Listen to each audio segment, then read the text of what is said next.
Hello, lovely people. Good to know that you are there, you are safe, you are sound, and we want to believe that family is also safe. You are welcome to Wealth Portfolio Builders. Here we teach you how to make money, how to manage money, and how to multiply money. We are on a series. It is tagged the 12 silent money traps that Nigerians find themselves. And it is not just peculiar to Nigerians, it cuts across humanity. 12 silent money traps keeping Nigerians broke. It can be any tribe, it can be any nation, it can be any citizen. Once you break that principle, you fall into that trap. The last video or the last training, we talked about the mind trap. In this video or in this training, we are going to be talking about the money trap or the money habit. If you are just seeing this video for the first time, we welcome you. We want you to like, we want you to share, and we want you to subscribe. And if you have followed us in the last video,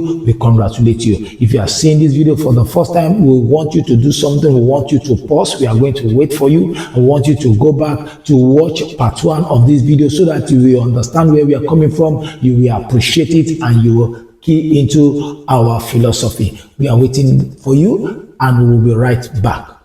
Welcome back. I want to believe for those of us that have seen this video for the first time that you have gone back to watch the first part of these 12 silent money killers. And this is number 5. Ignoring the savings culture.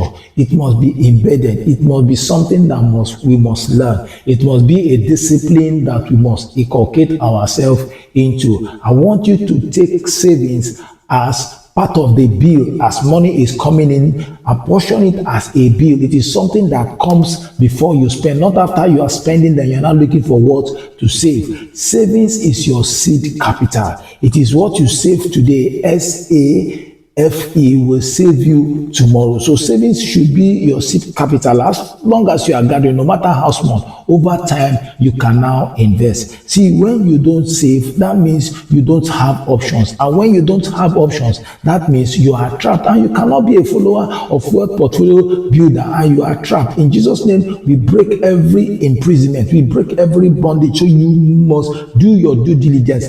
Take savings as a cost, as a bill that must be paid. Anytime money comes into your hand, whether it is from your salary, whether it is in, whether it is passive income, take savings, no matter how small. You can decide that it must be 5% and be consistent with that 1%. This is the fifth thing that we need to know.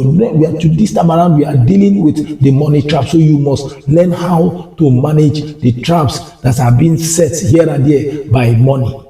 And be consistent with the 5%. Pay yourself first. Your savings is your security. Trap number 6, absence of budgeting and cash flow.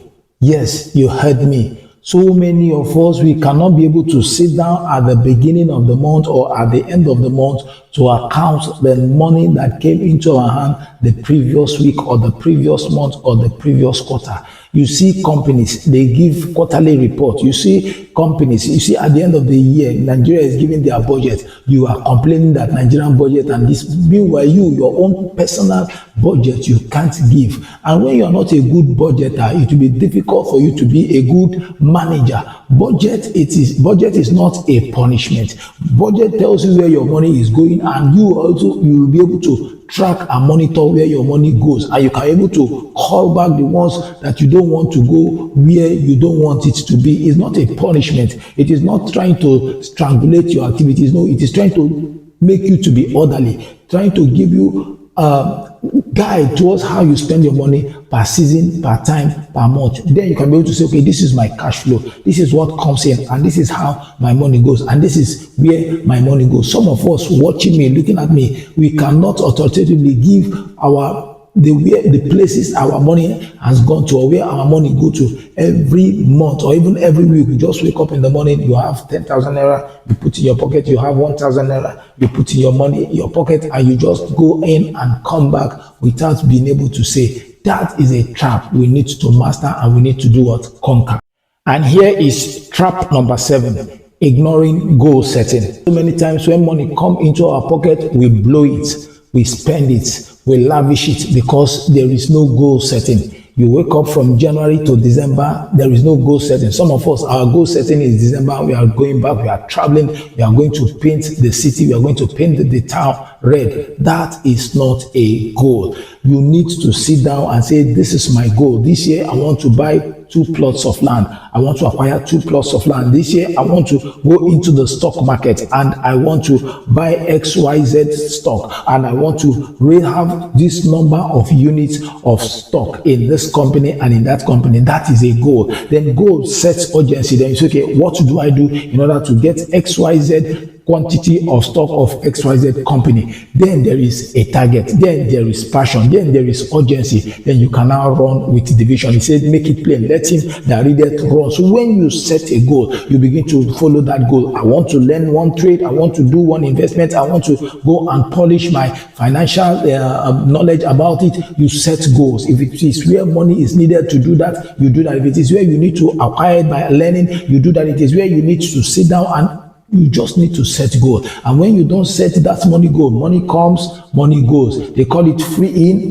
There was a book I read then in the days of Jim Hadley Chase. He said, come easy, go easy, because you have not budgeted for it. But you need to sit down and budget for it and say, this is what I'm doing. You set a goal, you set a target. Look, any target that does not have a goal is useless. If there is no motivation, because you know that come December, there is no urgency. But when you set a target by December, I want to acquire XYZ, you will see yourself achieving that your target. You may not hit it 100%, but at least you have left where you were before and you are no more where you used to be. So that is a trap that we need to maximize. And here is trap number 8, being afraid of taking risk.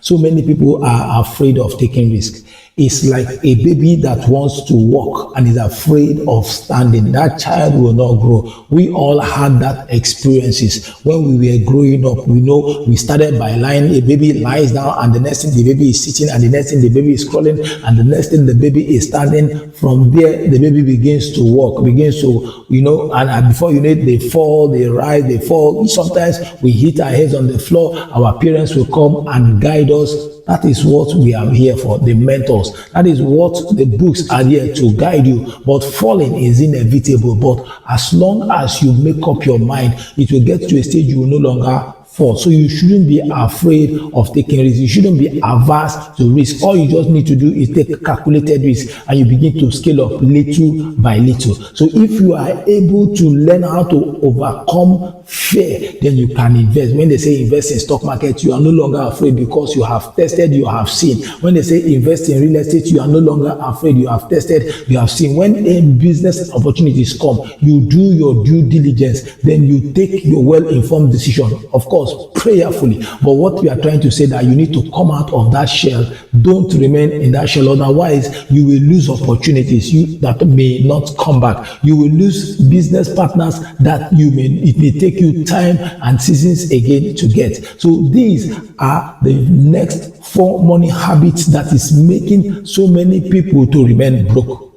So these are the 4 money habits that perennially make Nigerians and so many other people consistently broke. These are the money habits. We have treated the mind habit. Now today we have treated the money habits. In our next video, we'll be looking at the next challenges that are consistently keeping people poor. If today's video has added value, and that is our sincere desire, we want you to like, we want you to comment, we want you to share with your family and friends, and of course, if you have not subscribed, what are you waiting for? We want you to subscribe and click on the notification bell. My name is Nicholas, and this is Wealth Portfolio Builder. Our desire is for you to prosper. We want to teach you how to make money, how to manage money, and how to multiply money. God bless you. Keep showing up, because we are coming with something that will blow your mind. See you at the top. Bye.